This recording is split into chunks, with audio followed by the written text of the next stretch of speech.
I was halfway through heating up leftovers when my phone buzzed. One single notification cut through the quiet kitchen like a blade. The sender's name made my stomach twist. An unknown number, not alarming on its own, but the message preview below it froze me in place. Thought you should know what your wife did before the wedding. My hand stopped midair. The microwave hummed behind me, but everything else fell silent. For a good 10 seconds, I forgot how to breathe. My thumb hovered above the message, some part of me already knowing that whatever waited inside would change everything. I opened it.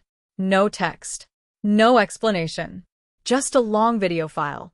My heart thudded painfully in my chest. 8 months of marriage flashed through my head like shattered glass. Lily's smile on our wedding day, slow mornings with her curled against me, the quiet "I love you," she whispered like an oath. But the video felt like a crack forming straight through all of it. Still, I hit play. Bass-heavy music blasted through my speakers. A shaky camera swept across a crowded room, flashing lights, dancing bodies, shots tossed back like nothing. Then I saw her. My wife. Lily. Laughing. Hair wild.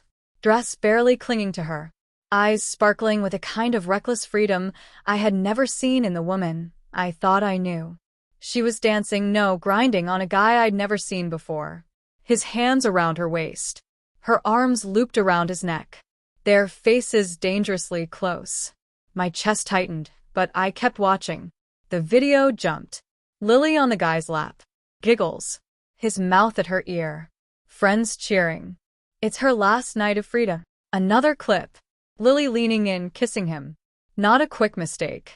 A slow, deep, deliberate kiss, full of something that definitely wasn't alcohol. My grip on the phone tightened until my knuckles ached. The video ended. The screen went black, and my warped reflection stared back at me. Someone who didn't exist 10 minutes ago. Someone whose marriage suddenly felt unfamiliar. Another message appeared. Ask her about Vegas. Good luck. Vegas. She had told me her bachelorette trip was a quiet lake house getaway, wine movies, spa days. She looked me in the eyes when she said it. I believed her. Like an idiot. 20 minutes later, Lily walked through the front door, humming as she kicked off her heels. Completely normal. Completely unaware of the bomb that had just detonated. Her smile faded when she saw me. Babe, what's wrong? I didn't answer. I simply placed my phone on the table. She saw the video thumbnail, and the color drained from her face. Where did you get that? She whispered. There was fear in her voice, not confusion. So, I said quietly, this is what you meant by a calm girls' weekend? Spa days and movies? She swallowed. Tom, it's not. This isn't what it looks like. I let out a hollow, humorless laugh. That line's older than both of us. She reached for the phone. I stopped her.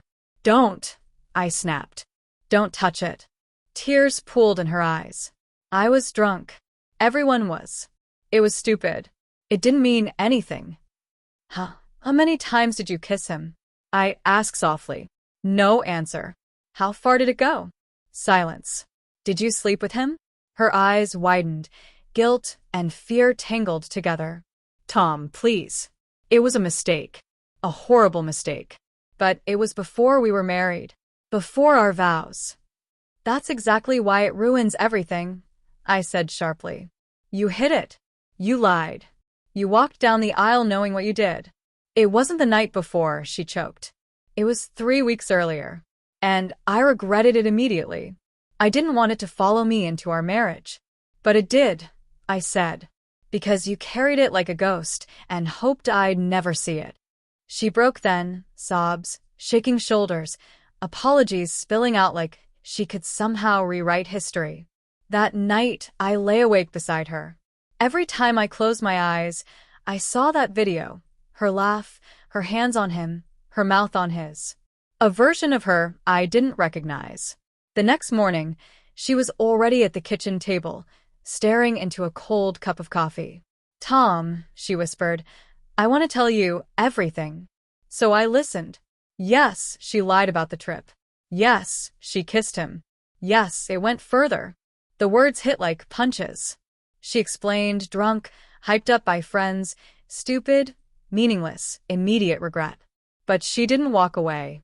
She didn't stop it. She didn't tell me. And that was the part that broke me. When she finished, she looked at me with the expression of someone waiting for their fate. "What do you want from me?" I asked. "Forgiveness," she whispered. "I want you. I want us. I don't even know what us is anymore." For 2 days, we barely spoke. She gave me space. I tried to find clarity. But clarity is cruel. It never shows up when your heart is at war with your mind. On the 3rd night, I walked into the bedroom. She sat curled on the bed, hugging a pillow, eyes swollen and red. "Lily," I said quietly. She looked up, startled. "Yes." I took a breath that felt like glass. "I can't stay," she shattered. "Tom, no. Please. Please don't say that." "I have to. Because every time I look at you, I see that video. I hear every lie that came after. I feel everything I should have felt before we got married. Before I committed my life to someone who wasn't honest with me." She sobbed harder, shaking uncontrollably. Tears burned my own eyes, but I didn't wipe them. "I still love you," I whispered.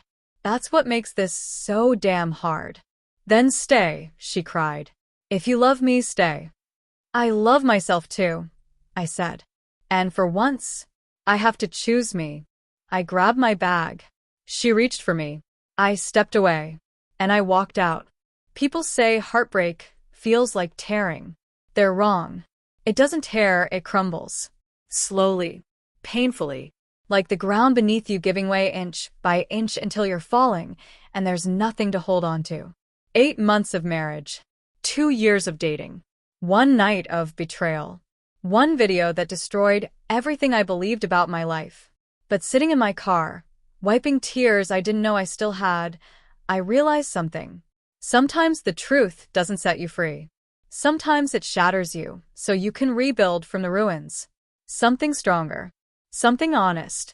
Something real. Even if it means being alone. For now.